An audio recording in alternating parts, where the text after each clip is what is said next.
Okay, I think we're ready to start. So, hello everyone. This is going to be our last colloquium this fall, and I'm really grateful to all of you for your participation and promotion of our colloquiums. So, without you, all of this, I would say, would not be possible. And I will do my best to continue these colloquiums, at least for the next semester. So please stay tuned. The speakers and the topics for the next semester will be announced pretty soon. Today, we're diving into the topic, which is the charge transfer theories and electrocatalysis. So let me make a very short introduction into what is the scope of this colloquium is for today.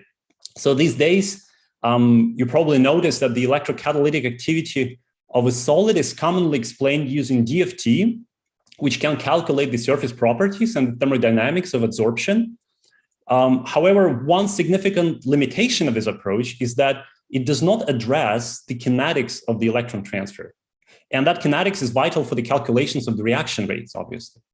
So because the kinetics is not accessible in pure DFT, we can see a lot of thermodynamic descriptors that are important and are supposed to predict which electrocatalysts are the best. Another important aspect to mention is that based only on thermodynamic quantities, you cannot properly explain the physical mechanisms for the reaction. At best, you can only probably simulate the processes at the atomistic level and just see what's happening. But saying why that's happening is might be pretty tricky. Now, there is an alternative approach, which is to use an alternative to DFT, which is to use the theory based on modal Hamiltonians that can offer a proper treatment of the kinetics of charge transfer. And most importantly, this approach can offer this missing insight, the link into how the electron and ion transfers occur in electrochemistry. So today we're hosting Professor Elizabeth Santos from the Ulm University, who is an expert in the theory of electrochemical charge transfer, including modal Hamiltonians and the Green's function approach and techniques. So Elizabeth received her PhD at the National University of Cordoba in Argentina. Then she spent several years as a postdoc at Bonn University in Germany. And afterwards, she held various positions as a researcher and professor on both sides of the Atlantic, working on both experimental and theoretical aspects of electrochemistry. Currently, Elizabeth is an independent researcher and a full honorary professor at the University of Cordoba in Argentina. And I cannot help but mention that she is also the co-author of one of my favorite books, which is called The Interfacial Electrochemistry. So Elizabeth, thank you so much for joining us today. Now the stage is yours. Thank you very much for the nice introduction. And okay, then I will start with my talk. I give my screen free. Should be this one. Mm-hmm. And then I start. It's okay? Yeah. We don't see yet. No? Ooh. Ah, okay. That.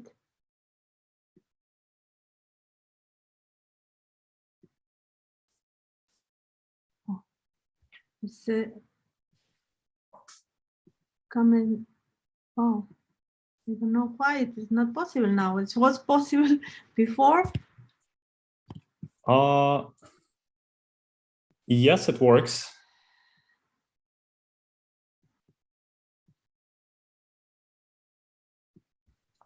So now you can start the presentation. We'll see if it shows the slides as it should. That's right. Yes, we're on the second slide now. Okay, right now. Okay. Thank you. Okay, good. Then my talk from today is about electron transfer, and I will focus at electrochemical interface because electron transfer reactions is a very wide field, and but I focus to electrochemical interfaces. And my talk First, I want to give some basic concepts of electrochemical environment, especially about properties which are measurable and which are not. And then I will go to electron transfer reactions and show how we can classify that according to where the reaction takes place or the strength of the interaction between the reactant and the electron. An important issue is also we have a rate constant, and we have not only the activation energy, but we have also a exponential factor. And then I want to mention some things about that. Then I show you the different models of electron transfer at electrochemical interface that are in the literature. And later show some examples and electron transfers at different electron materials and different reactants. And then I will talk a little about these descriptors and the qualitative analysis using correlations or volcano plots.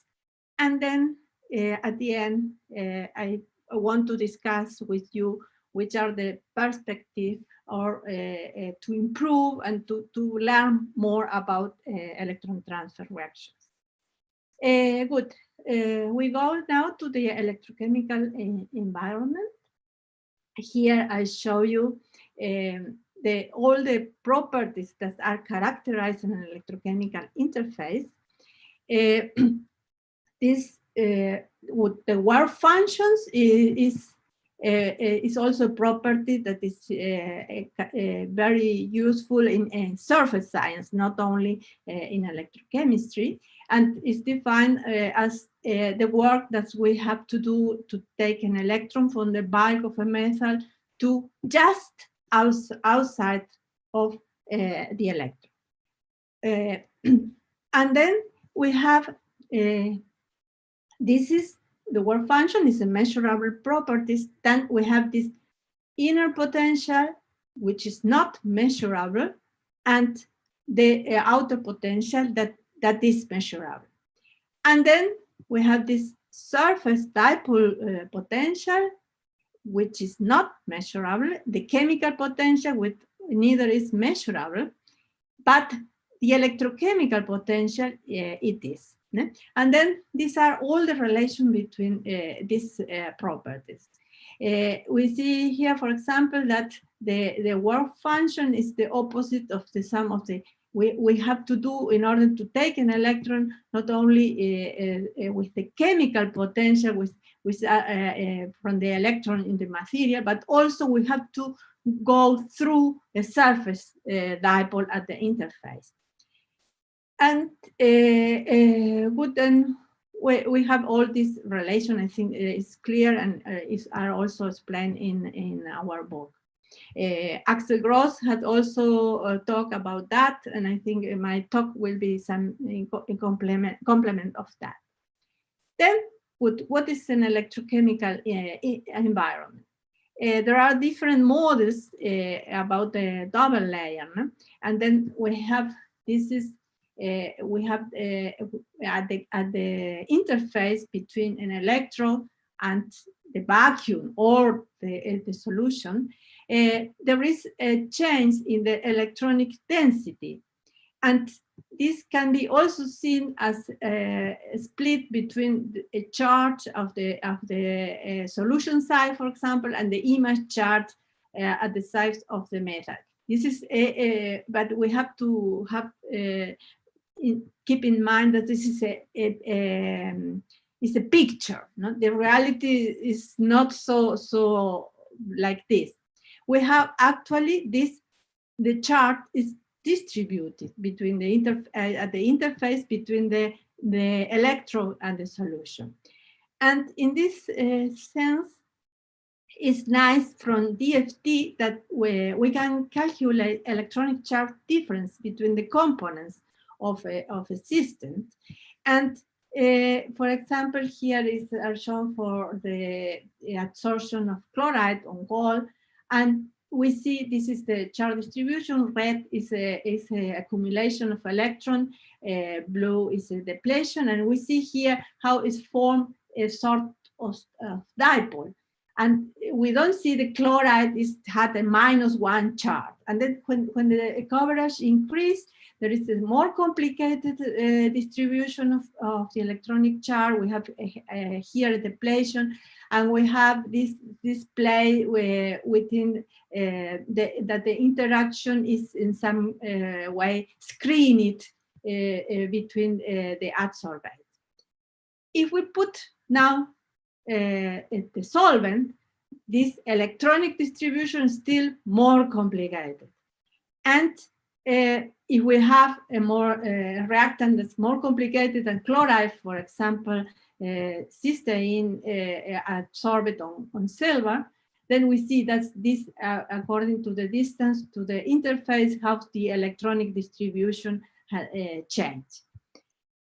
Then in this, there is also a very nice concept in electrochemistry that is called electrosorption valency, which is something that we can measure, that is related to the partial charge transfer, which is something that we cannot measure.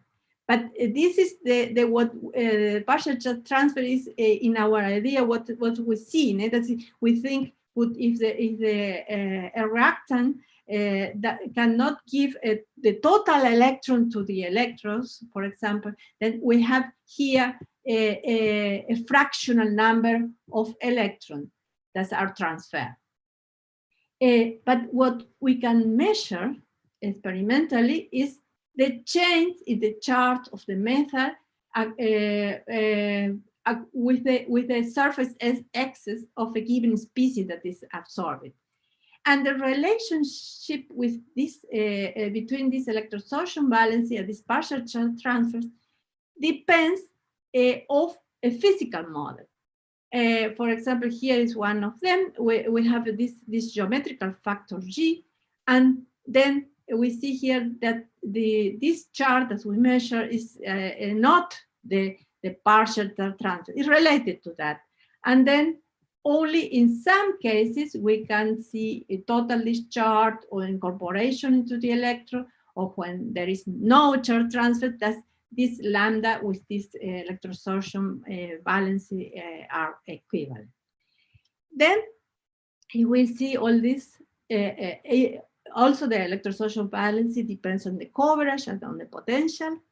And there are a very nice literature here, a lot of work that has been done in this direction. And if you are interested in, you can take a look at this literature. This should be perhaps a topic for another colloquium.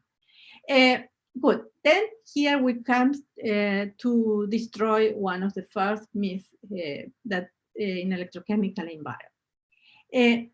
This simple picture of a double layer, for example, here from Wikipedia, where all the water at the interface are oriented in the same direction. A simple electrostatic estimation, which will give you a potential drop across the interface of about 7-8 volts. That is impossible.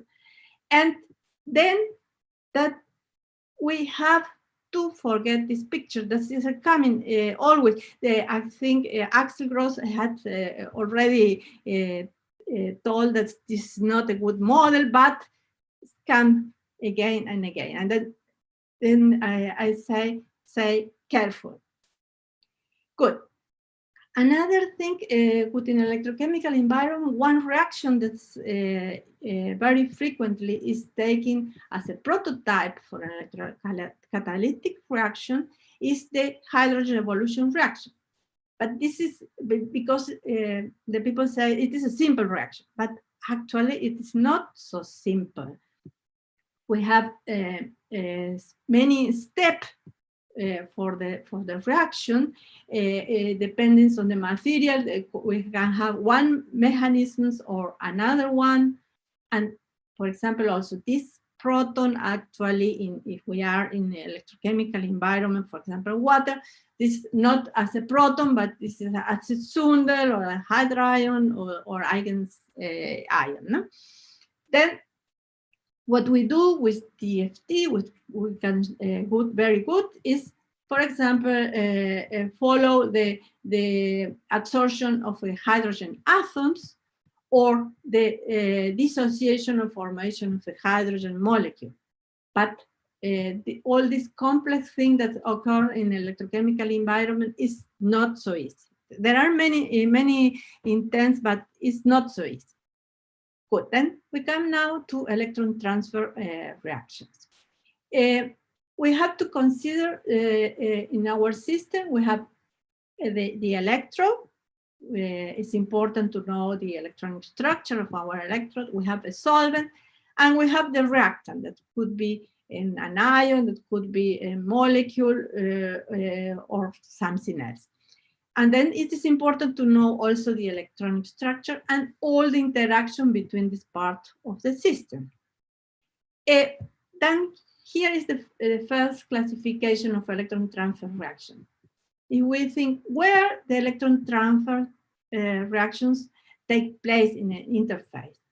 If this is far away from the interface, that I call this outer sphere reaction, for example, redox couple at the methyl electrode, experimentally we see that there is no dependence with the electron material. These reactions are the rate constants is similar for all the type of electron.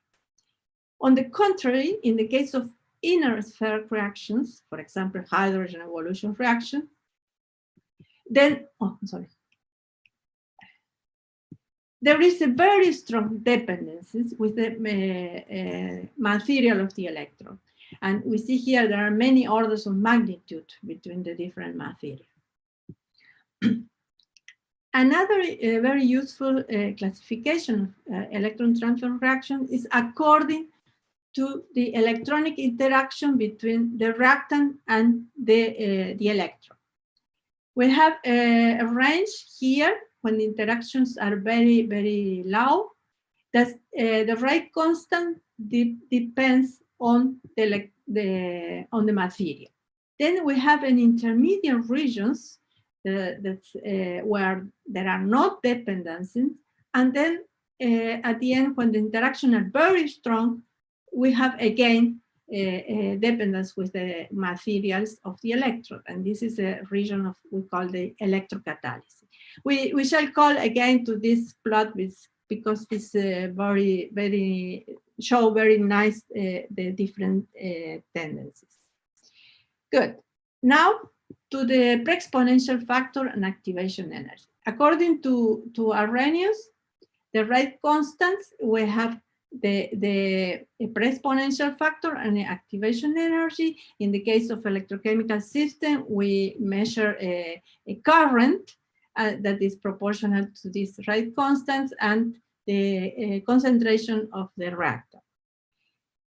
The question is, this pre-exponential factor and the activation energy, how much depends on the electron material, on the dynamic of the solvent, on the overpotential, and unfortunately, the experimental research results are highly contradictory, especially in the case of inner sphere reactions, because it is not easy to measure both of them, to obtain both of them for experimental data. And we must be careful with this. And the experimentalists should try to find better methods to obtain these two parameters. This is why it's too complicated, because in order to have these two properties, we have to separate the contribution of the different individual steps. We must be sure that we are determining the right step Then there are some dark ghosts, bad ghosts that disturb the interface. For example, the anions or cations that can absorb specifically, and then we measure that, but it's not only one reaction, but we are seeing the effect of the co-absorption of anion. There are also could be double layer effect, or sometimes we measure a rate constant, but how we can separate both this pre-exponential factor and the activation energy. And sometimes there are some compensation effect between both of them. Good. Then we focus now in the pre-exponential factor. In the case of outer sphere reactions, this is related to the this frequency factor, which is the frequency of a reactant when go from the reactant to the product, and this is the effective thickness of the region where the reaction takes place, and that is usually a few angstroms, not so large. And good. In the first approximation, for example, Marcus used based on the collision theory, proposed the value for the pre-exponential factor of 10 to 4, 10 to 5. And, but also we can use classical transition state theory, and then we have here the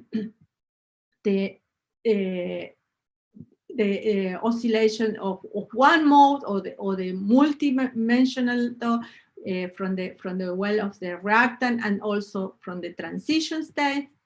We can take into account the dynamics of the solvent reorganizations, for example, through the Kramer theory.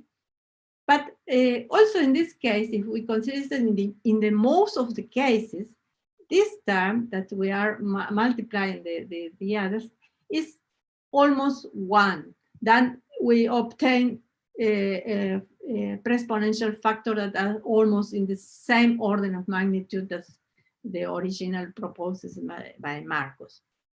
But we have to consider this, what happened here. We have a reactant, and we have an inner sphere solvation and an outer sphere solvation. And how they relax could be very different. The inner sphere is much faster, the reorganization, than from the outer one. And then here we can separate this reorganization energy from the inner sphere and the outer sphere. And depending on the frequencies, if we have in the classical limits, where this is much smaller than the thermal energy, we see that because that is faster in the inner sphere, the rate can be enhanced. But we must be careful, because sometimes this enhancement makes us the trajectory are not through the saddle point. This is this saddle point avoidance, and then the activation energy is larger. And we have the pre-exponential factor that is larger, but a larger activation energy makes a sort of compensation of the rate constant. And then we have the quantum limits when the frequencies are much higher than the thermal energy, and then could appear tunneling effects, and we have to consider the Frank-Condon factor, and these are usually very low, and then the pre-exponential factor becomes smaller. And another thing that to take into account the pre-exponential factor is in the case of non-adiabatic reactions. We shall see what are the non-adiabatic reactions. This factor depends on the electron materials, not only on the dynamic of the solvent. Then summarizing, please don't forget the pre-exponential factor. We must not analyze only the activation energy, but also the pre-exponential factor. Good. Coming back to the electron transfer reactions. The first theories were proposed by Marcus and Hash in the 50s. And in this case, is the Frank-Condon principle is applied, that electron transfer is fast compared to the solvent movement, and then therefore the electron transfer is determined by the reorganization of the solvent. And the electron transfer is isoenergetic. Then we assumes so the harmonic oscillator approximation of this rearrangement of the solvent around the reactant, and consider a parabolic potential. And then we have the charged, this is a charged species, and we have then, we can define also introduce a normalized solvent coordinate that we shall call Q, that is defined as the opposite of the charge of our species. And for example, if we have an electron, this is the electron that will be transferred in the initial state, we have no charge species, and then after that we have a final state where an electron has been transferred. And then we obtain this sort of potential energy surface. An important property here is this lambda, that is the solvent the reorganization energy of the solvent. And this is for the case of equilibrium, the delta G is 0. And for this case, the initial and final state, for example, we can take as example the redox couple iron +3, iron +2, and we have here the minimum of for the iron +3 for the solvent reorganization is at solvent coordinate -1. The final state Q equal 0. And then we have this parabola is described for the oxidized state by this equation, and it is for the reduction state. And then we see here that the activation energy at equilibrium is the solvation reorganization of the reorganization energy for the solvent divided by 4. Then what happens if we have different, we are not in equilibrium? Then the activation energy have an additional term, have this form, and then when we increase this delta G, we come to a situation where these both parabola cross at where this is at the minimum, and at this case we have an activation energy of 0.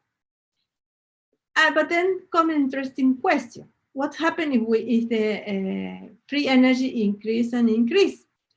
We can have this situation, and then we see here as again an increase of the activation energy, and this is what is called the inverted region, and this occurs when the delta G is larger than the reorganization energy. And indeed, this had been observed experimentally in the case of homogeneous phases. This is for these intramolecular electron transfer reactions. This is one of the many examples that you can find in the literature. That the rate constant first increase and then decrease again because this cross of the parabola.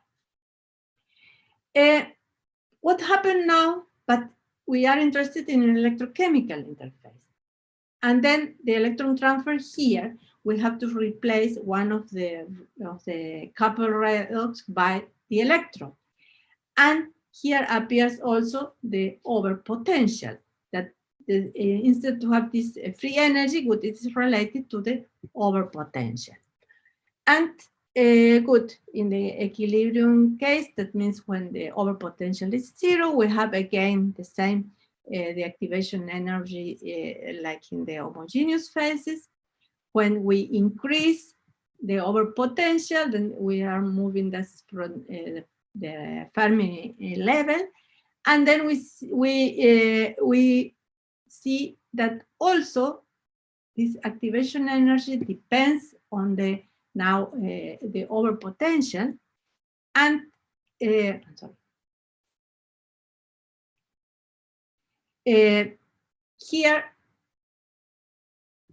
we see that if we change the overpotential, change of the activation energy with the overpotential give us the charge transfer coefficient, and this is when near the equilibrium, the charge transfer coefficient is 1/2, but when the overpotential is larger, then could be different from 1/2.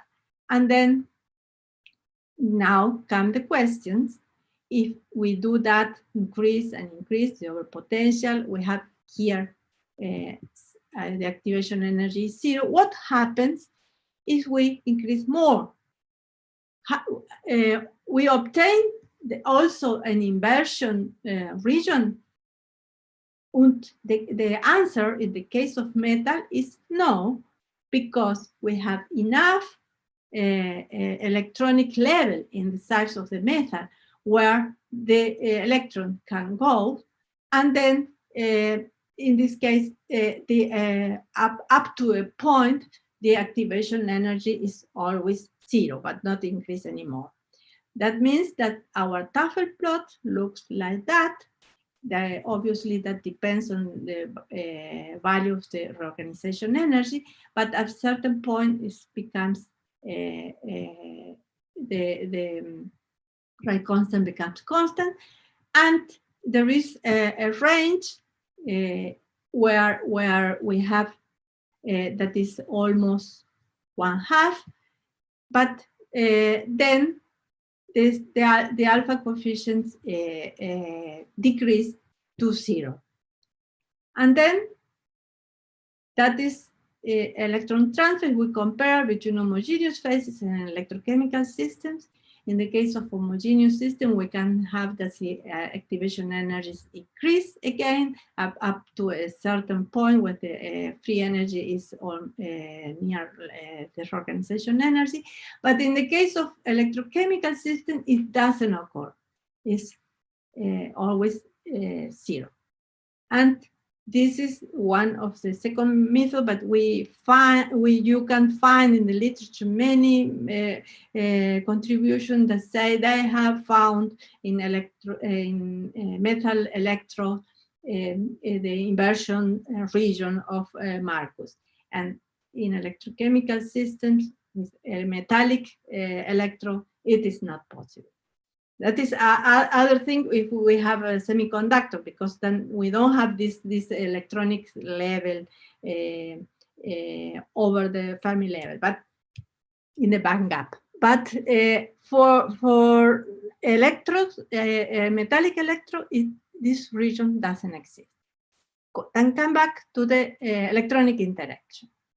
We have seen we can have weak interaction, strong interaction in the case of electrocatalysis, and if we have a very weak interaction, the electronic level corresponding to the reactant is the delta Dirac at the given energy,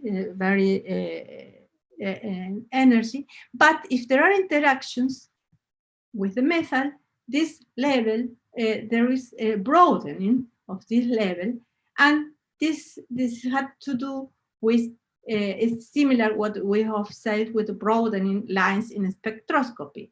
And that have to do with this lifetime, how long state the electron in one state or the other. And then these are these chemisorption functions that we have come back later. Then, if we have this broadening of the electronic state of our system, obviously, when we approach to the metal, the interaction are larger and the broadening is larger. And also, there could be a shift of the position of the center of these electronic levels, and that makes a change in the occupation of these orbitals. That means the occupation will change. And then, how we can evaluate or estimate these chemisorption functions that are related to the interactions with the electronic state of the electron. A nice approximation is to use the Anderson-Newton's model for the density of electronic states. This has this form where here we have this delta chemisorption function and this sigma that are related between them. But this is a mathematical relation. But in the case when we have a constant, when the interaction doesn't depend much more from the electronic energy, then it's constant, and then this has the form of a Lorentz. The electronic structure of the electrode can have different shapes. We can use idealized models for the bands of the electrode. We can use the wide band approximation and assume that the electron has a constant density of electron, or a semi-elliptic model. We can have, in the case of semiconductor, also the many semi-elliptical bands separated by the band gap. And if we have some defects, we can introduce in some way through this idealized band. In the case of graphene, is the structure of the electronic states are different, and also if we have defects, appears some state between in this band gap. Could real bands or calculated from DFT looks like this, are not semi-elliptic, they don't have semi-elliptical form, but for some in some cases is the description through this idealized band is good enough to predict some properties. But these are in the case of semiconductor, we have always a band gap, and good.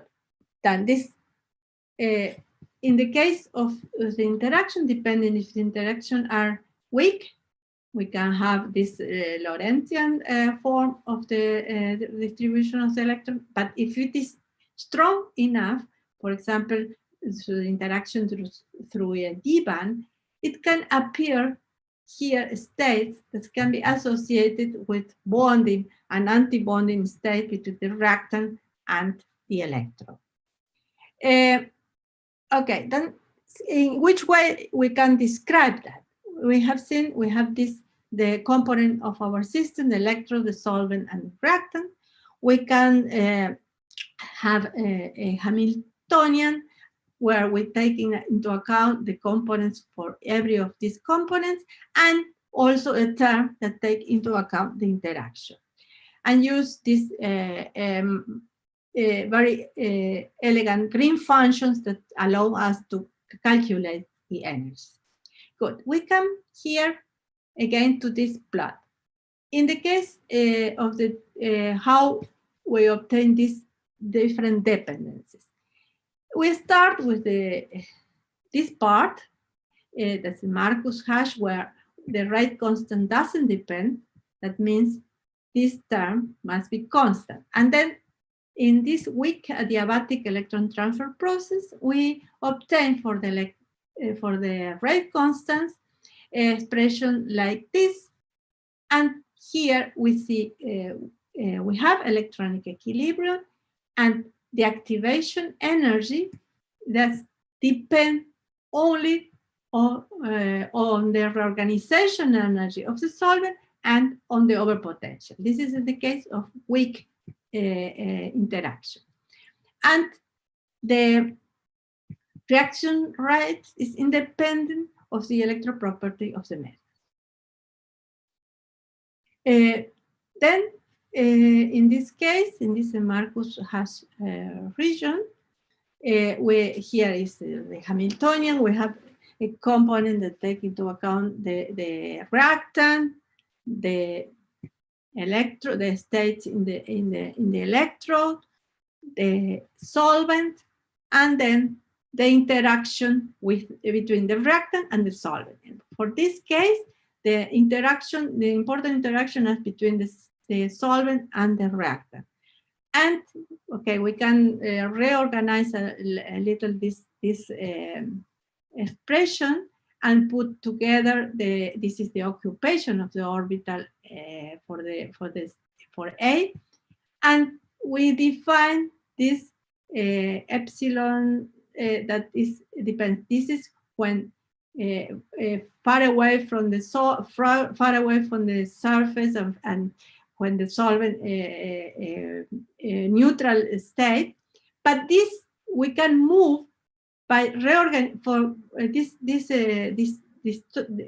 perturbation of the solvent can move this state in this way.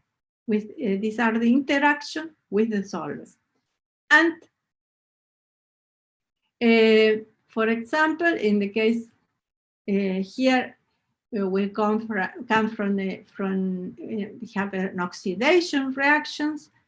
We have this parabola that we have seen before, but now we can analyze what is the electronic energy.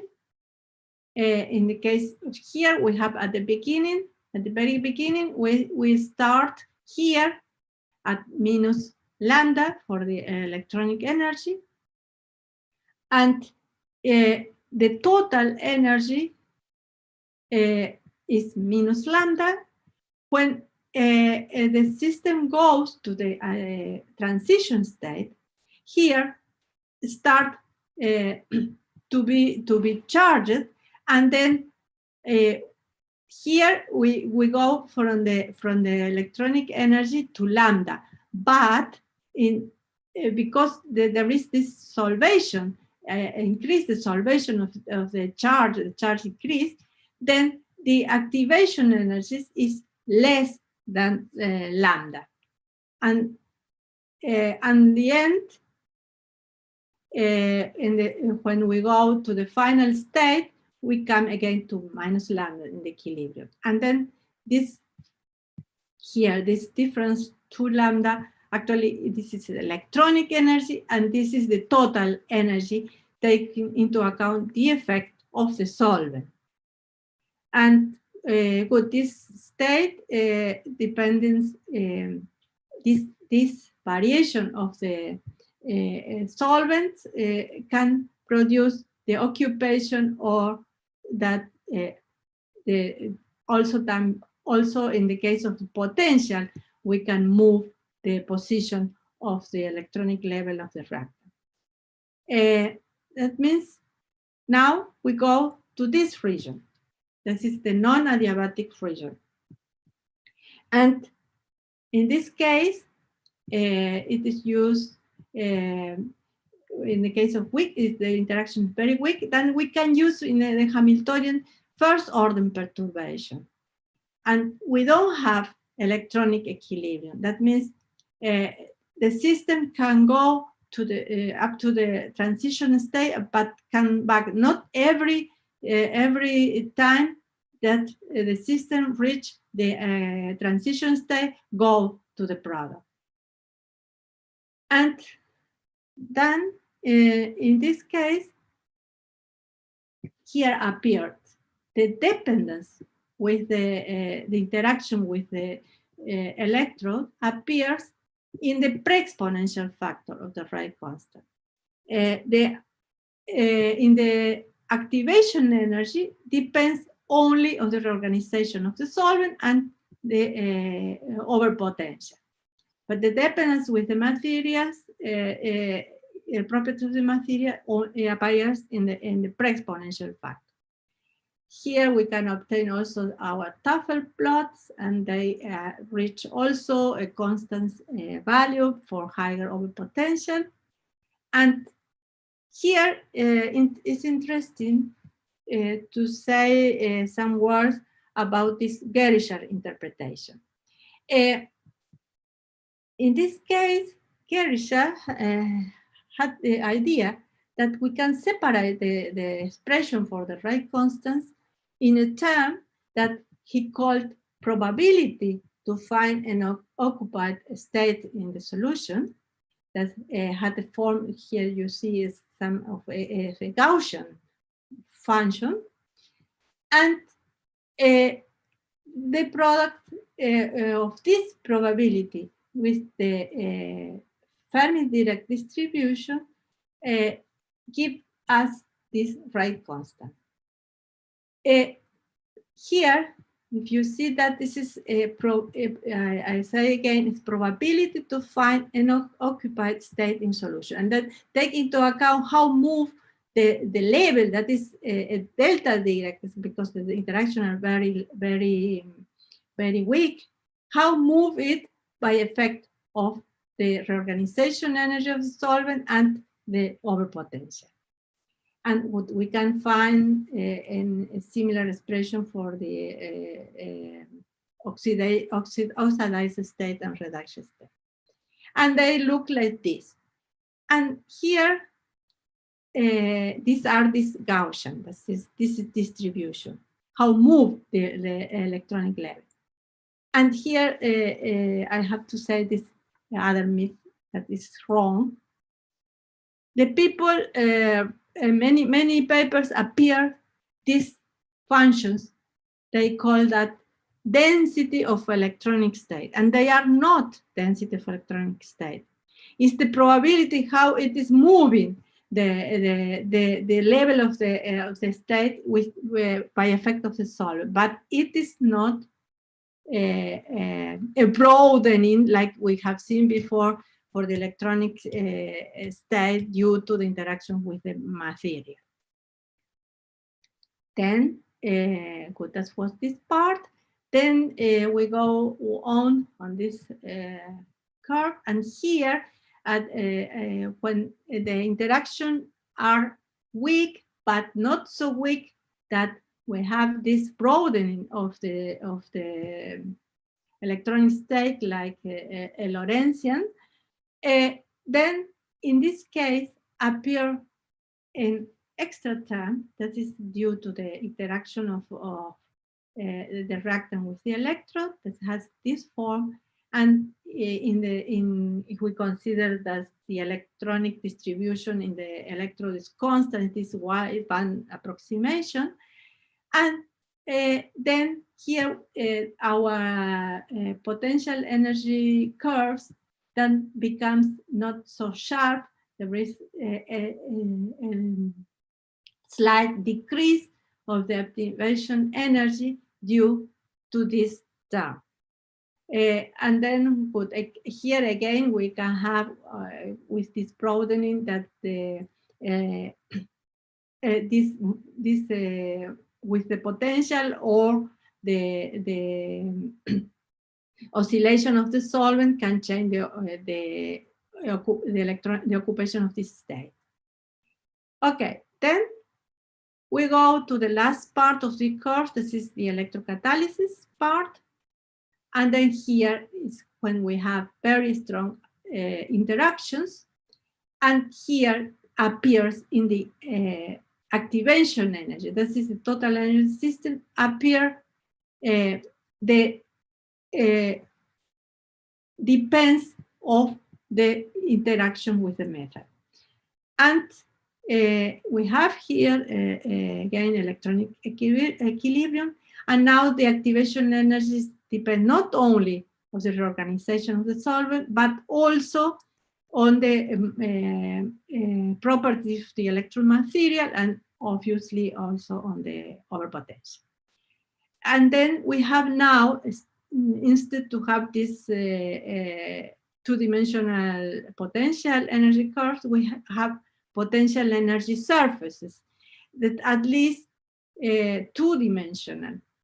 And then we can define at least these two coordinates, the solvent coordinate and the distance to the electron, because the interaction change when the reactant approach to the electron. And also with the solvent, it can be occupied or unoccupied. That means instead to have this potential curve, we have surface this sort of plot where one coordinate is the solvent coordinate and the other is the distance to the electron. And then we can look there for the activation energy and so on. Good. Then summarizing this part with the different electron transfer reactions. We have, according to the kinetic regime, in the case of non-adiabatic, where we don't have electronic equilibrium, the pre-exponential factor depends on the electronic property of the electron, and the activation energy only on the reorganization energy of the solvent. In the case of weak adiabatic interaction, that we are in the case of Marcus and Hash, the pre-exponential factor depends only from the is determined by solvent friction, that will not depend on the material, and the activation energy also it doesn't depend of the material, only on the reorganization energy. In this case, neither appears the electron material properties, and then we are in this region where, independent of which electron we have, the rate constant is the same. In the case when the interaction becomes larger, but not so large that we can use the wideband approximation, we have electronic equilibrium, the pre-exponential factor does not depend on the material, but in the case of the activation energy, we becomes a slighted dependence of the material. And in the case of electrocatalysis with strong adiabatic interaction, the pre-exponential factor does not depend of the material, depends only of the dynamic of the solvent, and the activation energy now depends very strongly on the electron material. Good. These were very simple electron transfer reactions. We can have also electron transfer reaction involving bond breaking. And with the first approach were by Kuznetsov and Fabian, and they consider in the case of the non-adiabatic limits, we can consider one potential energy, potential curve for the reactant and other for the reactant, for the product. And in this case, what we obtain is that activation energy is expression similar to Marcus' case, but now we have here the dissociation. This is the dissociation energy of the molecule appears as an extra term. That means the activation energy is not only this reorganization energy, but also is had to do with the dissociation energy of the molecule. Later, Copper introduced treat the system look like with a Hamiltonian, but put for the interaction between the atoms of the molecule an effective switching operator. Describing the bond breaking process. When the occupation is 1, this term disappears. When the occupation is 0, this term disappears. And then this is a switch between these two potential curves. And also, he can also introduce the interaction with the metal, and then appeared also this term with the wideband approximation that come in the activation energy. Later, Wolfgang Schmickler made this for the non-adiabatic limit the case when tunneling is possible. And then they obtain for some cases that when tunneling is important, the activation energy decrease for effect of this tunneling process. And what later then is Anna Ignatiuk, in the adiabatic limit, he have also again these two curves, but then she doesn't use anymore this Morse potential, but calculate this curve for a given system, for example, for this, the dissociation of this molecule with DFT using Gaussian approach, and then do with this potential energy curve the molecular dynamic, and obtain the whole base for the reaction. And they agree with experimental data were very good in that case. And then, but then later, together with Mark Copper, we use our Hamiltonian and put this interaction instead to have this effective switching operator. We don't consider anymore, but we put an interaction between the atoms that depends on the distance between the atoms, and they have a form similar to the Morse potential, but we can describe without the use of this switching operator. And then we have when we have the molecule, we have a bonding and anti-bonding orbital, and when the distance between the atoms increase and increase, they collapse in one level that corresponds to the atoms, the separated atoms. When we have weak interaction, we can consider also electronic levels like delta Dirac. And if the interaction with the system is larger, we can use also wideband approximation, for example, and have this Lorentzian form for the density of states, where we have bonding and anti-bonding orbital described with the interaction with the solvent that change then when the when the molecule approach the electron.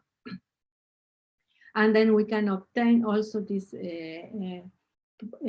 potential energy surfaces, and depending if we have a dissociation or a reduction or an oxidation, here is the solvent, the solvent coordinate, this here the distance between both atoms in the molecule. We have different shapes for these potential energy surfaces. When the interactions are stronger, for example, by a D-band, we can have also the formation of, for example, here we have this is for an oxidation or for the reduction reaction. When the molecule, we have bonding and anti-bonding for the molecule. When it becomes near to the electron, one of these orbitals interacts strongly with the electron, and we have here bonding and anti-bonding, but between the molecules and the electron. And at the end, we have only one orbital corresponding to the isolated atom. We obtain this potential energy surface. This is where, in the case of the wideband approximation, interactions are larger, the activation energy, of course, becomes lower. And the last, or another view, completely different, is we use the same Hamiltonian, but it's from the physics. We use this Lanczos transformation, and also with the Green functions. But then what we can associate this molecular dissociation as a form of quantum dynamical phase transition, which is related to the an analytical discontinuity due to virtual state. The virtual state becomes a localized state. This is a more complicated view, but if you are interested in, you can look at this paper. Actually, at the end, the results are the same. Only the view is some different. Good. I think now we can do a short break. And if there are some questions in between. Thank you, Elizabeth. Just a second, I'm gonna, so if anybody has any questions, please go ahead and ask. So we have some time, maybe a couple of minutes for a few questions, and then we will continue. We'll have a second part afterwards. So please, if you're interested, make sure you stay through the Q&A part. So please go ahead and ask questions if you have any. Maybe I can just start. So this is pretty normal. So we, you've been discussing the theory of the charge transfer from the point of view of from the reactant point of view. So if the reactant is really small, so say I have a proton, do you have to, because there are a lot of theories that do take into account the quantum nuclear effects.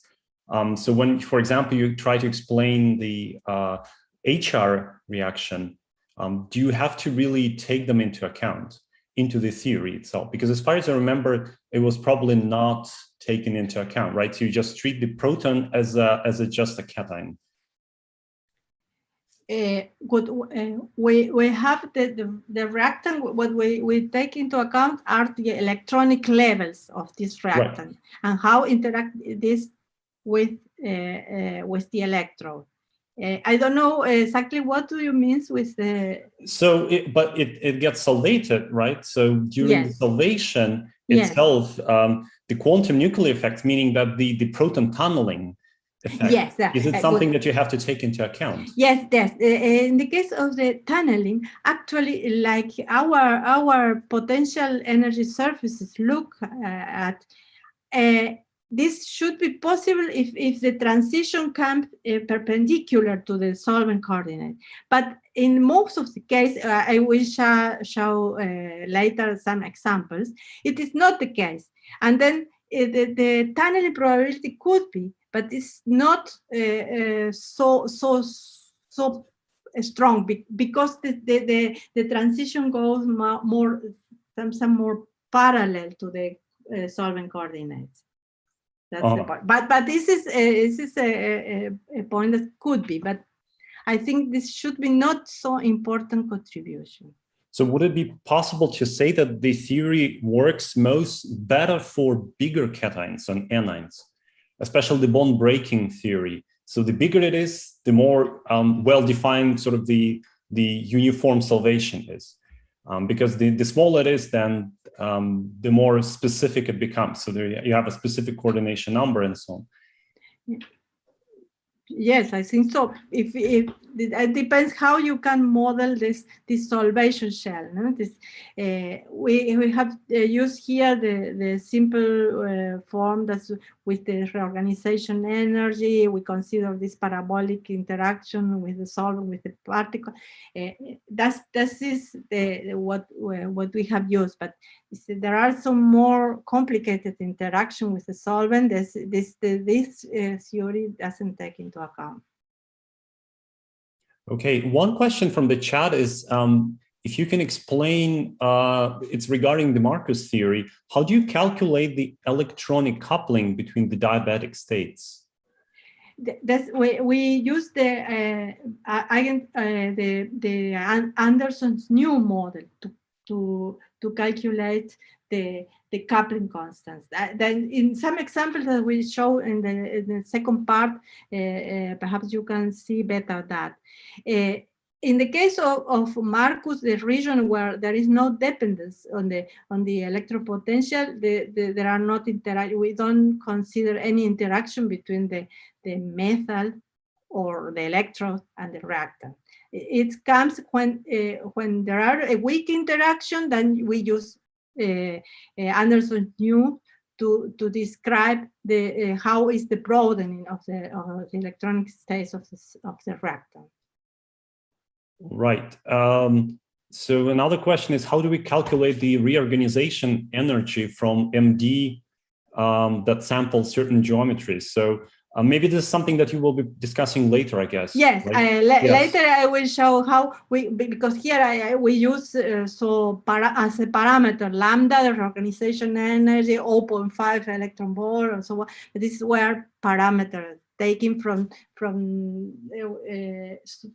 low parameters that are logic to think, but we can in the next step I will show you that through molecular dynamics we can calculate this reorganization energy.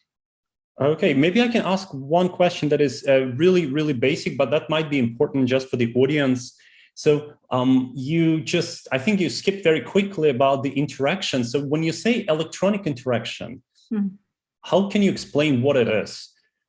Because my feeling is that a lot of people just have some weird understanding of what it is, but it has a pretty well defined, definition, so to say, in math, right? So how can you define it? Good. We use in the Hamiltonian So this is like an overlap between the wave functions? Yes, that's. I wanted to show you in the. Where is it?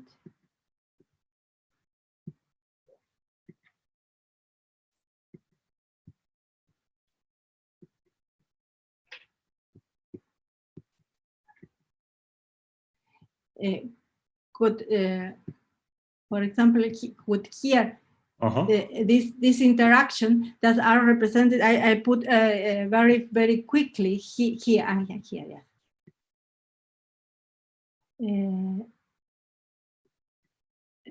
I didn't write that, but there is coming a term.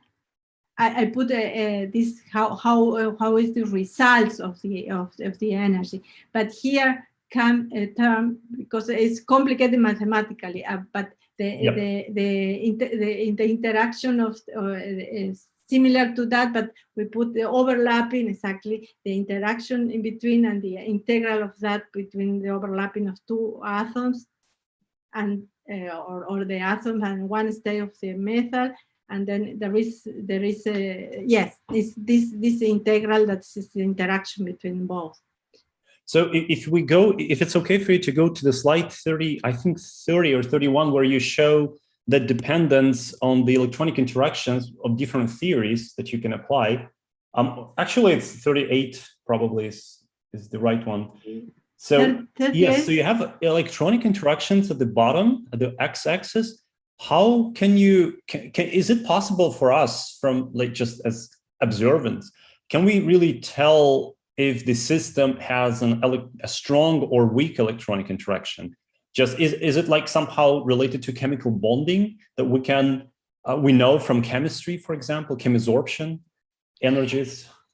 It is not so easy because every system had different contribution, and then we have to analyze for every system which are the terms that are taking part of this and give an effect on this interaction. This is not so easy, because we have different orbitals. According if we have a molecule of atoms that are involved different orbitals, the overlap with the methyl is different, and depending on the methyl, how long is the extension of the orbital from the surface, and all these parts are involved in order to obtain this term here is, yes, this integral that give the interaction between the electronic levels of both systems. No? Okay, so it's pretty involving then to try to predict it. It's not that straightforward. Yes, yes. Okay, thank you. Probably we can continue then. Okay, then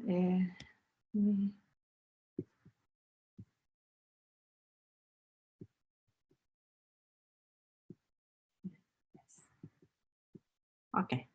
Then I shall give now some details how we make this sort of calculation for the electrocatalysis. And we have this Hamiltonian with the component of the different part of the systems, and then for example, this typical reaction, hydrogen evolution, oxidation reaction. This is the prototype of electrocatalysis reaction. In the case of this, we have a Folmer reaction that with DFT, we can calculate the energy and the density of states when a hydrogen approaches the surface. For the case of Tafel, we can calculate when, also the energy and the density of state when the molecule dissociate or form. And for the step of Heirovsky, we can calculate what happens when another hydrogen approach to absorbing hydrogen and form the molecule. But this with DFT are all neutral systems. No? But anyway, this allow us to calculate how strong the interactions are between electrode and the reactant. And that means, I'm sorry, here, with DFT, we calculate this and how looks this density of states, and from Anderson's and Nu, we fit with the equation from Anderson's Nu, the density of states, and calculate the interaction. In the case of the solvent, we assume this parabolic fluctuation of the solvents, and this lambda, we need one lambda that should be introduced in the Anderson-Nu equation. And in order to do that, what we can do is through molecular dynamics, calculate the potential of mean force, and from this calculate how is the dependence of this reorganization energy when the system, solvatic system, approach to the surface. That means we take for solvent coordinate is 0, this is in absence of a solvent. With DFT, we can calculate the density of electronic state for the electrode and for the reactant at different distance from the surface. That it could look like this. No? And then with these fixtures, we use this equation, the Anderson-Nu, in order to obtain the deltas and lambda. That means this interaction factor. Then what we need in the first part, I have shown the most of the results were using idealized bands like semi-elliptical band or wide band approximation. But if we obtain the electronic density of states of the electrodes from DFT, then they look like this, and we can use this electronic state for the different bands of an electrode, is P band or D band, to fit the density of state. And then before we had all this form, this idealized form for the reactants at different distances. But now if we use the fit with the equation of Anderson-New for the interaction with the real bands of the metal, we obtain picture like this one. Then with the first easy system to investigate are plane surfaces and from different materials. And for this case, we can assume that the behavior of the solvent or the reorganization of the solvent with the distance are similar, at least. And from DFT, we have these different electronic structures. Then, for example, this is the case from DFT, we approach the hydrogen and calculate the density of states. For Anderson-New, we fit for every distance the interactions with the electron. And in the case of the solvent, we do molecular dynamics, calculates potential of mean force at each distance, and with that, the solvent reorganization energy. Here it's interesting to see that far away we have our proton is Sundel ions, and when it approaches to the surface, becomes to be to lose some of the solvation shell, and at the end you see there that the only one water molecule is with this hydrogen, and at the end lose also this one, but there is no more charge. Then these are with the potential of mean force as we calculate for the system, we can obtain this reorganization energy through this equation. The detail where come this equation are in the literature. You can see, I think it's not now to explain so much. And then we obtain this. This is for a case of hydrogen oxidation in the palladium 111 surfaces. This is the potential energy surfaces. And if we see here, this is the contour plots of these potential energy surfaces.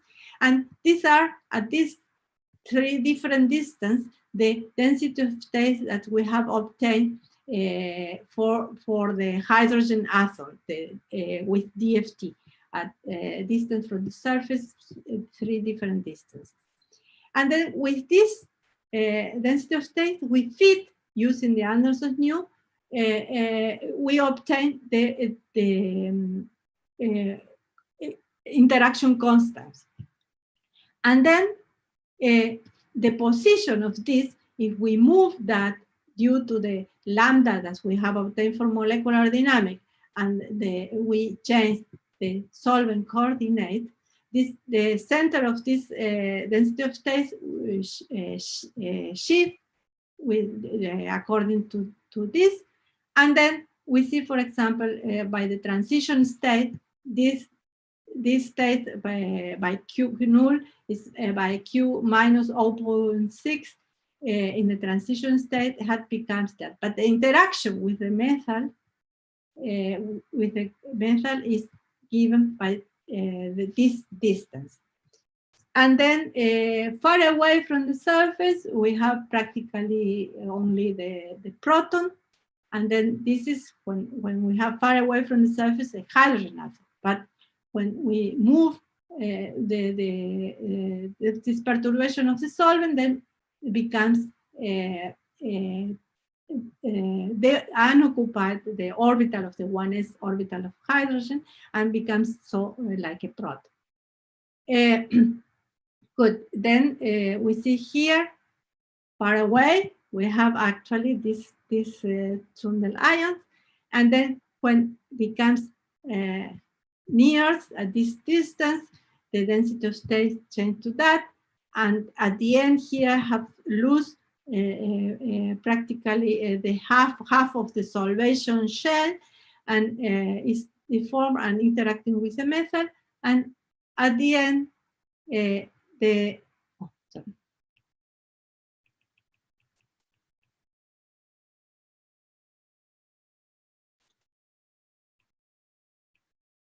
at the end, we have the absorbed hydrogen at the metal. But here you can compare, these are the energy obtained from DFT for the hydrogen atoms approaching this surface, and these are the PMF obtained with molecular dynamics. And when the protons start to lose the solvation shell, then the PMF increase and the lambda obviously could decrease the reorganization energy. But these are systems, different systems, different metal with the same orientation, monolayer on metal, and how the electronic shapes of the bands change depending on how are organized this metal. And then here we compare, palladium is a good catalyst, but gold it is not. The activation energy is larger, and we have different systems. One monolayer of palladium on gold. This is still better than the case of palladium pure. And two monolayers are not so good, like one monolayer. And when we have here absorbed hydrogen between two monolayers, the behavior and come a proton, then the behavior is also different. And we can have also one monolayer palladium below a gold layer, and then these are also make difference. These are all different systems where, as example, what we can investigate. But these are interesting today is are nanostructures. We have the improvement in the experimental methodology allows us now to know the local reactivity at different nanostructure. We can use the different methods and obtain STM or a spectroscopic method and measure exactly what happened at a given place of one nanostructure. And then it is interesting to compare with the theoretical calculation of this nanostructure. And but in this case, then we have to take care also that the change of the reorganization energy of the solvation could be very different from one nanostructure to other. And then we have to take into account not only the electronic changes of these different nanostructures, but also, these are different nanostructures. The absorption energy are very different depending on which part of this nanostructure the hydrogen is absorbed. When we have more than one, when the coverage is different, we have more than one side where the hydrogen can absorb. The dependence, you see, the range is very large. We can have a very complicated picture of this. And here we see, for example, for a cluster of 3 palladium atoms, when the Sundel ion approach here, we can see, I put it later, here is start to lose the solvation energy. But in comparison with the plane surfaces, there are still molecules that are around this nanostructure, and the solvation shell still is not completely destroyed until the absorption takes place. And this is good for energy. Here is the other case with a cluster three-dimensional cluster of palladium. And then we see here, then it's coming around the cluster and still have a solvation shell around. And that makes that the PMF for the different nanostructure is also different. And then that means that the reactant can approach the surface, maintaining part of the solvation shell, and this is good to save energy. And then, for example, if here are different some screenshot at different part of the reaction when approach the surface, and we see here for the flat surfaces that when the PMF have increased a lot. That means had lose a lot of solvation shell when I reach the final state. That is not the case in this cluster. The loss of solvation shell is less, and then the energy is again more energy. And this is the other one. And then we see that if we compare the cluster with 3 palladium atoms with surface of palladium, here the activation energy is much lower. The same occurs when we have stepped surfaces. For example, silver surfaces. And if we compare what happened, the absorption on a terrace or near step or over the step, the activation energies are very different in this case, and we can associate not only with that the electronic structure of the sites where it is occurring, the absorption is different, but also with how is the proton solvated in these different cases.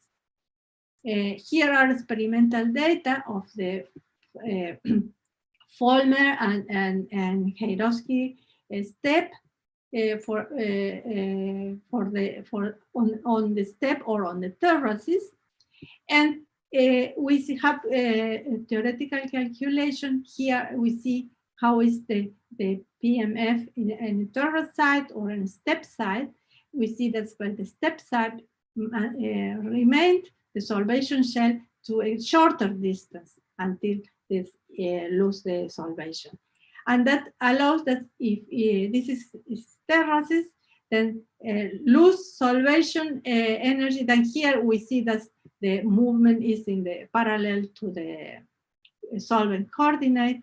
And here at the end, when the electron transfer had occurred, here at the transition state is still far away from the surface.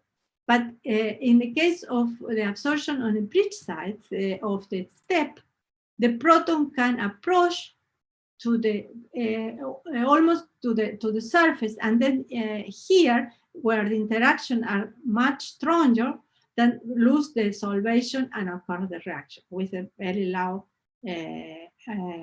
activation energy. Then with hydrogen is relatively simple. The only orbital that is involved is the 1s orbital, but we can have more complicated reactants, like, for example, the absorption of OH. Here we have many orbitals that are participating. We have a hydrogen and we have an oxygen.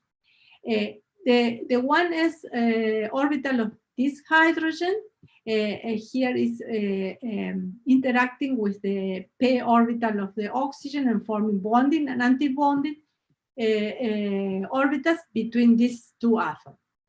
But when it is near the surface, we see that these two orbitals are interacting with the metal.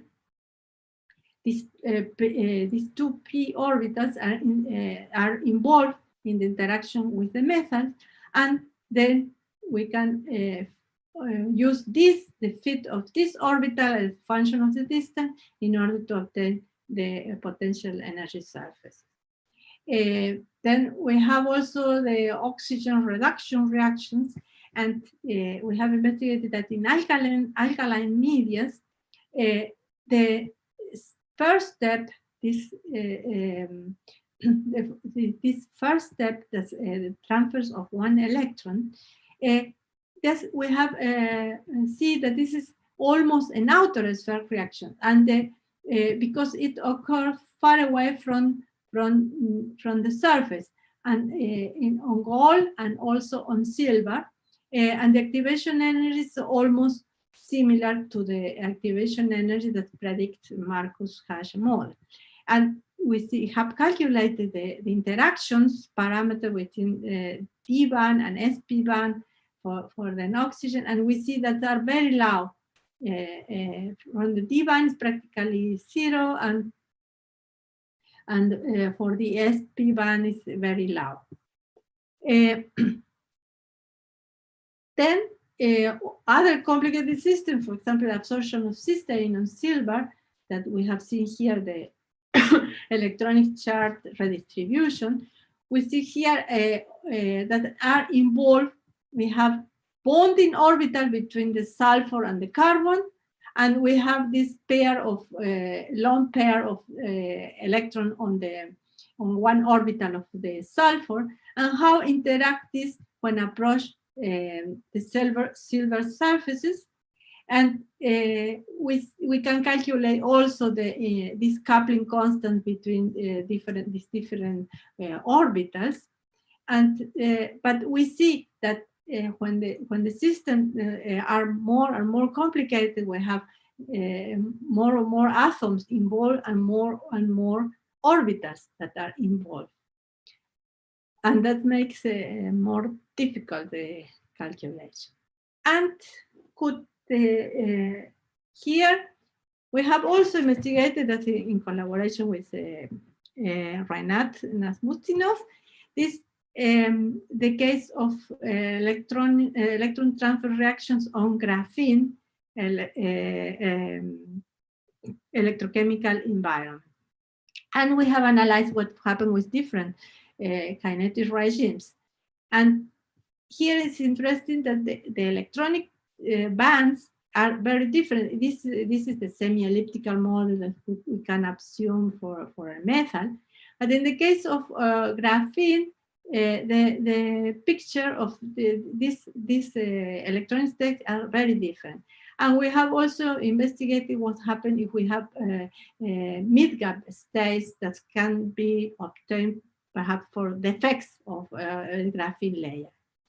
And then we see that in the case of a non-adiabatic limit, the red points correspond to the metal that we have seen before, and the green is when we have graphene. But these are the expression for the current, and we see here appears the density of states corresponding to in this case to the graphene. If we have a metal, we can consider instead a semi-elliptical band or the wide band approximation, but the effect is that the curves are very different. And also in the case of the presence of mid-gap state, these curves that are not more, have this form that reach a constant value, but can still go through a maximum, for example, and come back. That is very interesting. In the case of the adiabatic limit, also we have difference between the behavior of the metal. This is predicted according to Marcus hash without interaction with the electron. And in the case of graphene, we have, or graphene with defect, we have this intermediate behavior. If we have a defected, for example, shuffle dislocation, the density of states of these atoms of carbon are different, and then produced as if we put a reactant there, the interaction could be very different from, in the case, this is not so, here the density of states at the Fermi level are very, very low, and then the reactant, there is not so strong interactions. But when states here in the gaps, in the mid gap, appear near the Fermi level, and the reactant is coming in the region where the Fermi level is, that we see that it could be produce a strong interaction. Good. That's this and that, and then I come to the next point. That is this volcanoplots and descriptors, that I want to say some words about that. Usually, the most system that is also apply this volcanoplot is the hydrogen reactions, and actually it is based in the Sabatier principle. That is in the 1920, this very long time ago, and this is said that if a reaction should be better if the absorption free energy is near zero. And this principle that's later in the 50s were taken by Parsons and also by Gerischer, and they try to find correlation between the absorption energy and the activity of reactions. And in the 70s, then Trassati take this topic again, and more recently with theoretical calculation, involving also theoretical calculation, the group of Norskov use these concepts. And this is the original plot of Trassati that applied for the hydrogen evolution reactions. And as a function, take that from the energy of hydride formation of methyl. But if we pay attention, all these methyls that are here are not methyl, actually are covered by an oxide. That means that we cannot consider within in the same as the other methyl. Then one part of this volcanoplots disappears, and then we have a volcano without descending part. Then these are later from Norskov. These are the theoretical values calculated and put again this plot.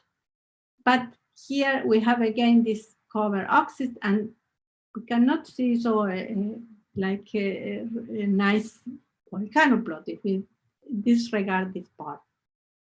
And here we have recalculated some and taken some experimental data, and in alkaline media and in acidic media, and then we can distinguish three groups of methyls: these sp methyls, this coinage methyl, copper, silver, and gold, and then the D methyls that are good catalysts that have this D band near the Fermi level. But here we see that here the absorption energy actually increased. That should come back, but they don't come back. But because that's in this case change the mechanisms for the hydrogen evolution reaction. The intermediate is another one, and then the reaction is different. That means when we have this volcano plot, in the case of sp methyl, we can apply Sabatier principle. It's good, but the problem with this methyl is that because they are very, very less active, then in order to obtain the change current, we have to do extrapolation from far away in the potential, and then the error, the experimental error is high.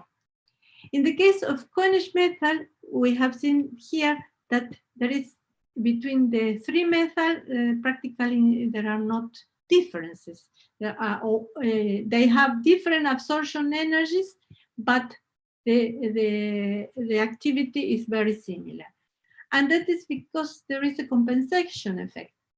The absorption is less favorable in this direction, but the interaction between the hydrogen and the metal increase in the other direction. And that is this compensation. In the case of the transition method, the reaction occurs through Volmer-Tafel mechanism, and we can distinguish between weakly absorbing hydrogen and strong absorbing hydrogen.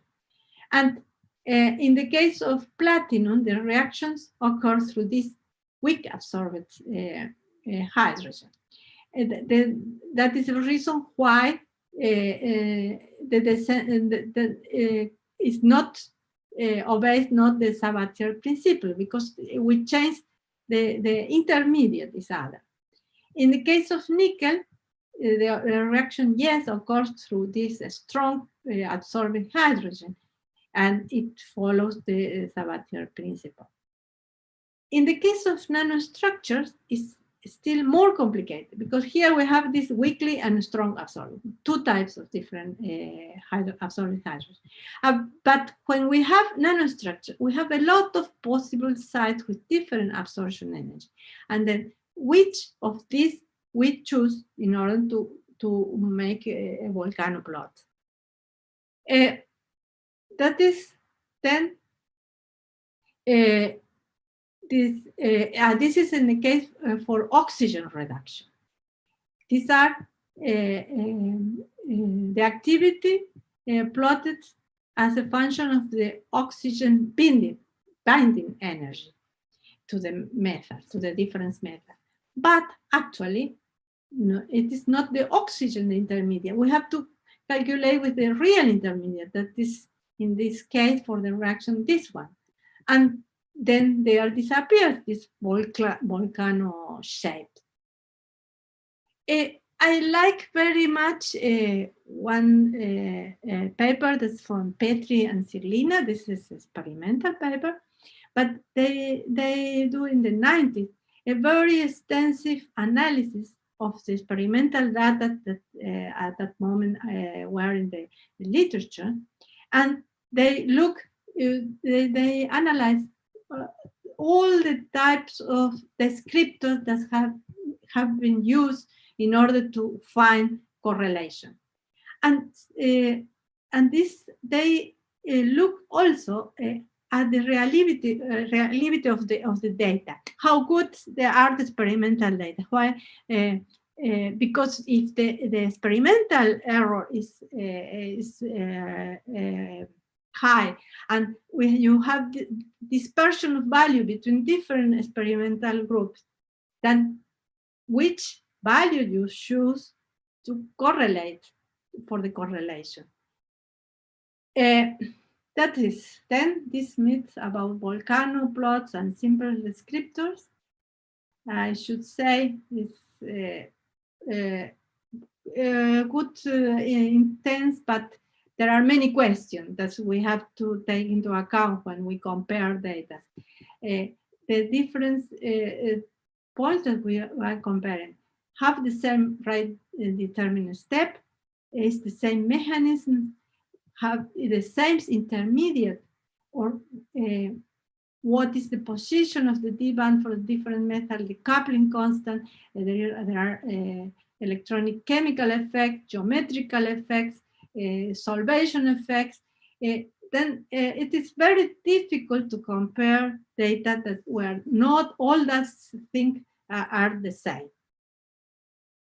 Another correlation that was very popular is about the D-band center. Is a catalyst had a D-band near the Fermi level. This should be a very good catalyst. That's the message.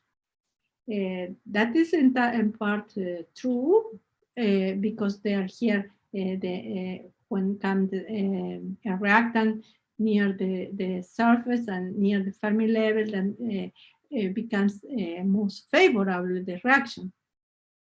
But if we see in detail, there are many things that are not so nice. In the case of the dissociation, for example, without electron transfer, we can see here the dependence of the barrier as a function of the position of the Divan center is almost at the Fermi level. But if we consider reduction or oxidation, these curves are not more symmetric. In the case of oxidation, we see here the most favorable position of the D-band is below the Fermi level. And then depends on how wide is the band, the D-band. We can, that these curves can also crosses. And also, oh, sorry. Here are experimental data, and here are calculated data, and we see, for example, different configuration of a nanostructure of palladium with gold. Here, these three different geometric configurations have exactly the same position, the same center of the D-band, but the activity is very different because there are all other factors that are playing a role there. Here are other correlation according to the nearest relative to the nearest distance, and there are some that work is almost good, but for example here we see that for the absorption energy, this is the thermodynamic part, there is a nice linear correlation, but if we analyze the barrier for the oxidation or for the reduction of the proton, we see that the correlation with the center of the band is not so wonderful.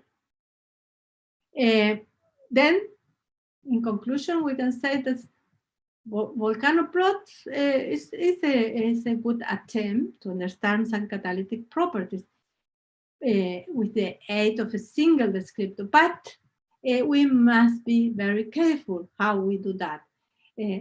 But because we have different intermediates, the kinetics of complex reaction are not so simple. And then here we have seen in the case of the step, for example, that the solvent plays also a role, not only the electronic interaction here, because the solvation is loose at the terraces very early. Then when in the transition state, the reactants are far away from the surface and the activation energy is larger. When it's in absorption comes to a step position, then can reach more and more near the surface, and then the interaction here is much stronger, and then can occur the reaction. We see here, for example, also platinum and nickel, they have very, very similar D-band structures. Also inclusive nickel look like have more electronic state near the Fermi level. However, platinum is a very large atoms, and the orbitals stand far away from the surface. Nickel is smaller, and then that's produced that the interaction between the electronic states of the metal with the reactant, in the case of platinum, are much larger, also at larger distances than nickel. That is the reason why platinum is a better catalyst than nickel. Good. This is what was here, and then we can very nice. It should be very nice if we can discuss what are the perspective of improvement challenges we have take into account for the future. We have always these components of our systems, this electrode, the solvent, and the reactant, and how we can describe that. The goal should be use a realistic model that treat all this part in the same atomic detail. But what is the state of the art? In the case of DFT, we can extend, DFT can explain very good the electrode and the reactant, the electronic structure, but in which way we can extend that to the thin layer of solution. There is an improvement in the case of ab initio, molecular dynamic. Axel Gross have shown very nice results in this direction, but this is not so easy to treat that. What happened with the electrode potential? How we describe the electrode potential by DFT? If we have electron transfer reaction, DFT, we need a neutral system. How we consider electron transfer reaction? These are many things that are not so easy to obtain a solution, to obtain a good approximation. There are some attempts, but still I think we have to work hard in this direction. The other approach, we can use classical molecular dynamics for the solution, but what happened with the reactant and the method, we cannot use that in the same level. In our approach, we try to make this combination from DFT and molecular dynamics in the frameworks of the Hamiltonian, modern Hamiltonian. But it is also not the perfect approach. We should be nice to improve that also. And recently there are some promising approach that has used DFT-based constrained molecular dynamic simulation, and this could be perhaps a good direction, but these are very costly in computing time. It's not so easy to model electrochemical interfaces in this way. And then, good, I think I finished now. I want to acknowledge all the calculations in the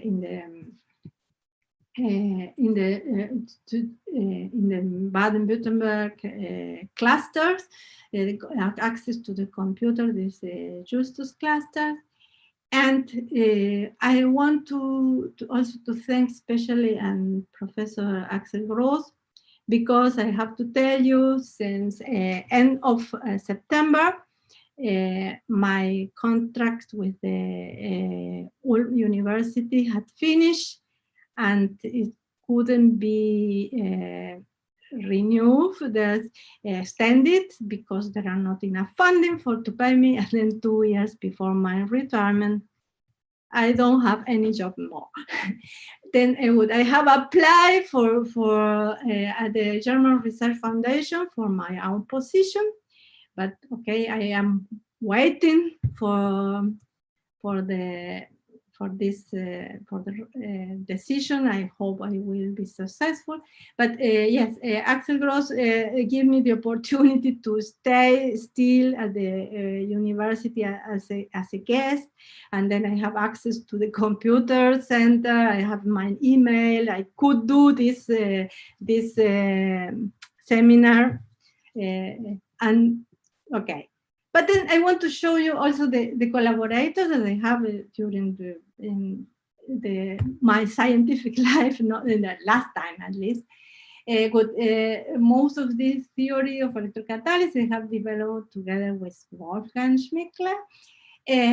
Then with Axel Gross, one of my fruitful period of time in my scientific life was during the existence of this network, that is a research group where many people were working in collaborations. And then at that time, I have my own project, my own group, and that was very nice. Obviously, Fernanda Juarez was I want to thank her because she was a co-worker for a long, long time. These are my 3 last PhD students in Argentina. These 2 had finished, and she is writing down, and she will be ready soon.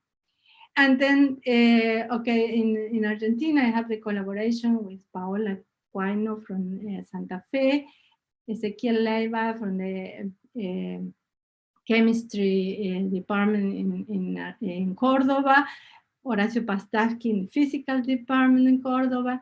And then here in Europe, with Mark Copper, we started with the bone breaking, so in the some at the beginning of the development of our electrocatalysis theory. And then Anna Ignaciak from Łódź in Poland, we have worked together in the oxygen reduction reaction. Of course, Renat Nasmutdinov, that is coming here to Ulm every year, and we were also in Kazan, and we have a long-term cooperation in oxygen, and in the last time with graphene. Elena Sabinova in Strasbourg with the nanostructure, and in China we were also there by invitation of Jian Chen. We gave there a course about electrocatalysis. That's a lot of elements of this course I have taken for this colloquium, but okay, that would took 3 months. Here there are 2 hours. I have to compress that. But this is one of her students that now is here in Germany. And okay, then I have applied for this project and this German research foundation, and I hope it should be successful. But these are some of the very, very previous work that I tried to do is in part of this program. Then the oxidation of hydrogen from graphene, how goes to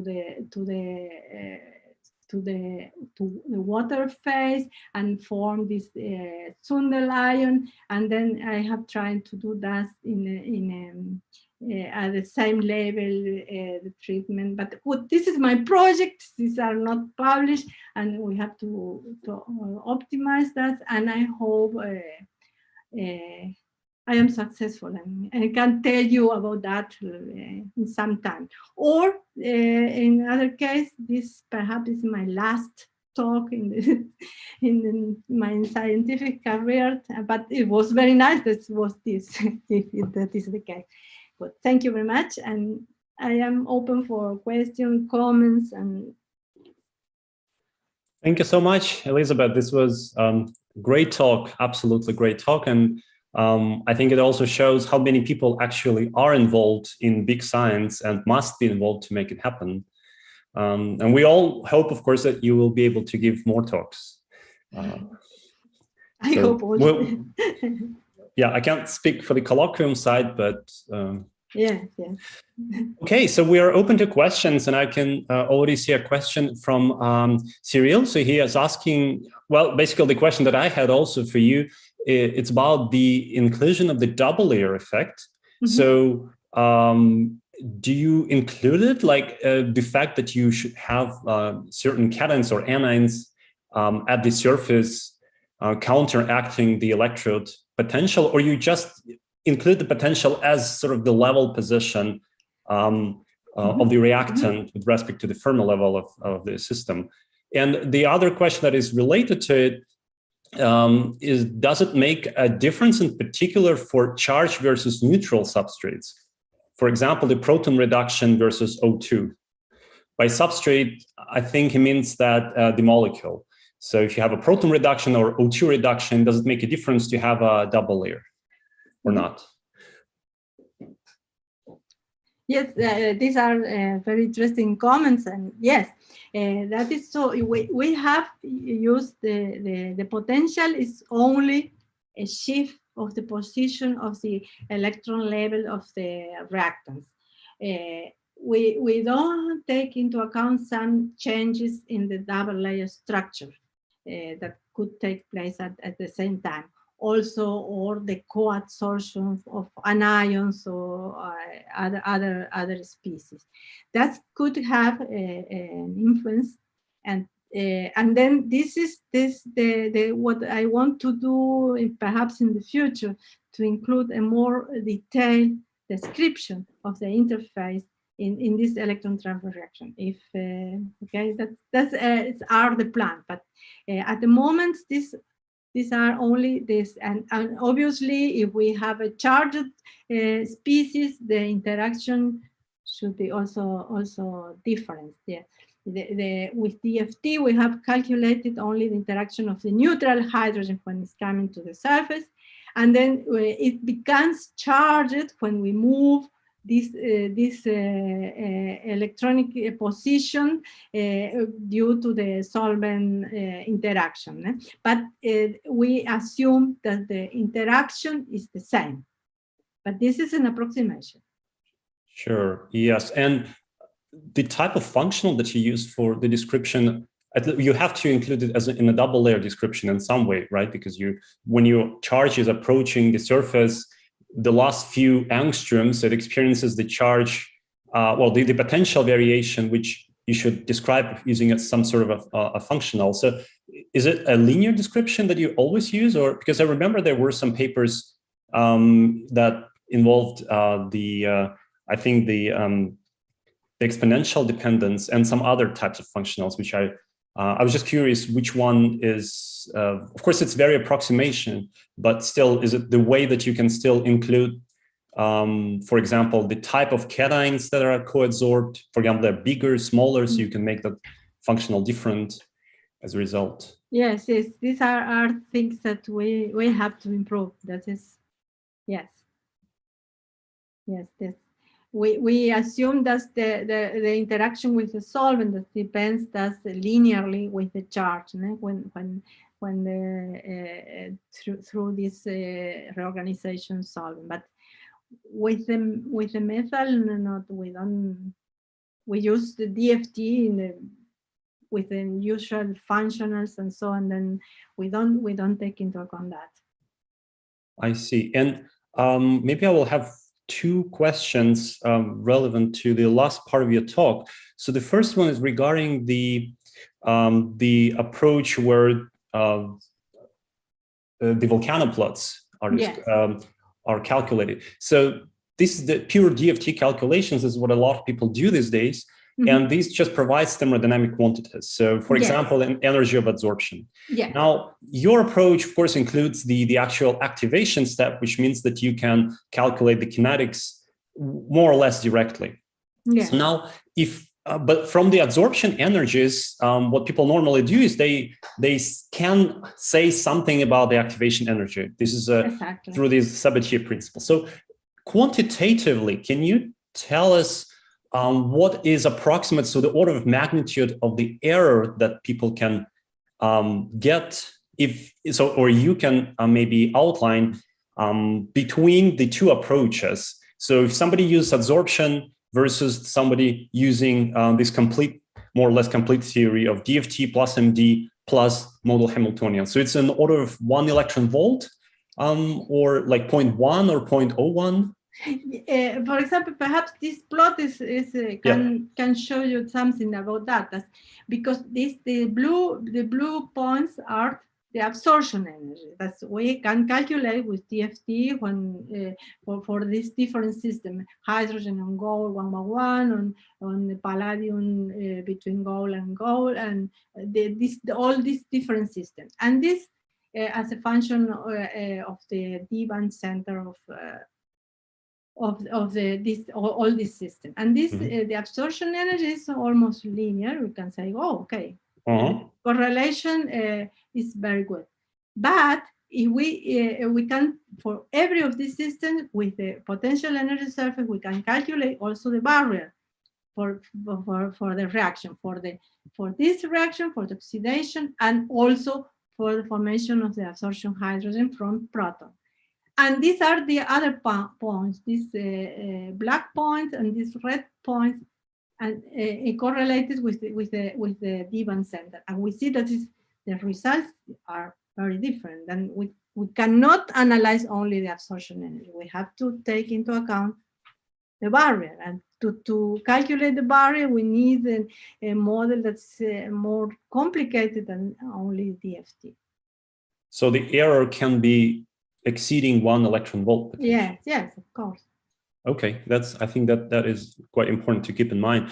And the second question that I have is related to the slide 120. I think you were discussing the absorption and interaction parameters. Which slide? 120. 120. This one? Yes.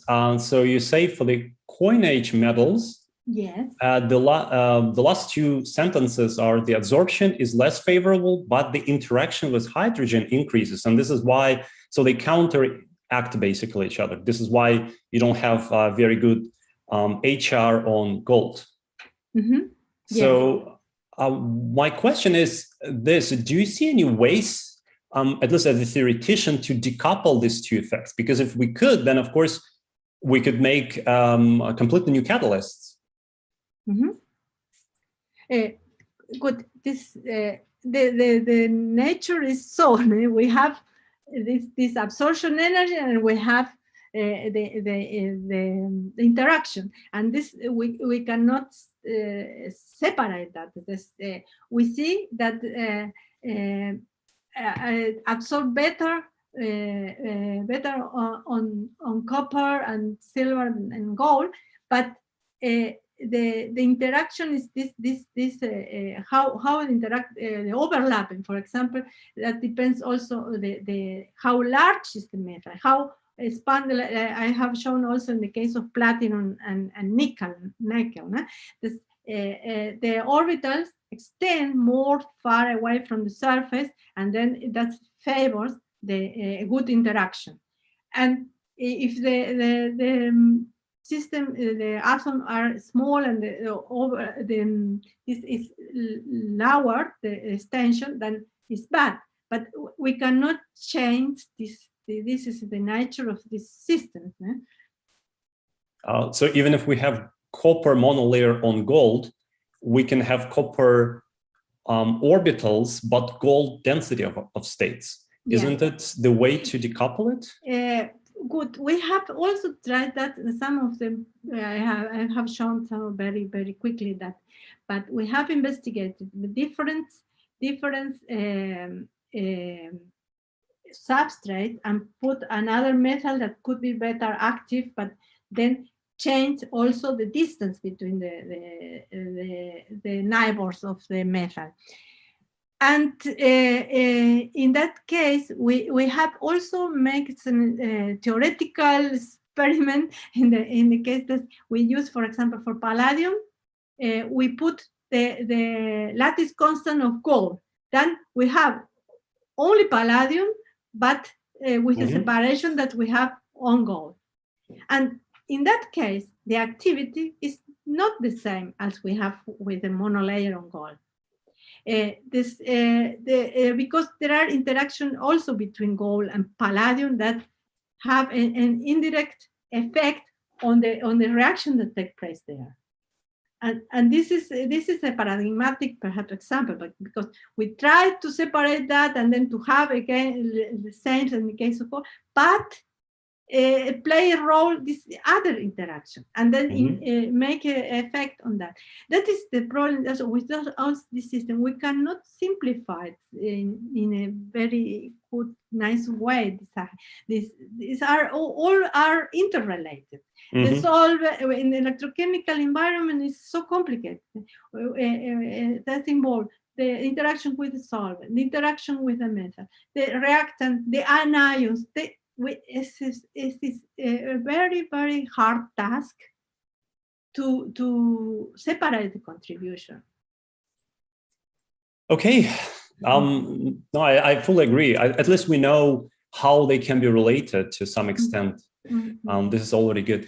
So, Elizabeth, thank you so much for being with us today. It was really great. It was great to have such a long discussion about the theory that I've been looking forward to, for sure. in this colloquium. And I'm really thankful for everyone to stay till late. It's been more than 2 hours. Thank you so much for a nice colloquium. Yeah, I'm sorry, but it was to take too long. But it's very difficult to compress it's important to be explicit when you discuss this kind of theory. Okay. Yeah. So with that, we are ending our fall semester, and next semester will start hopefully in January or February. I think in February, and we will announce the list of speakers very soon. It will be as exciting as this one. And please, so stay tuned. Thank you.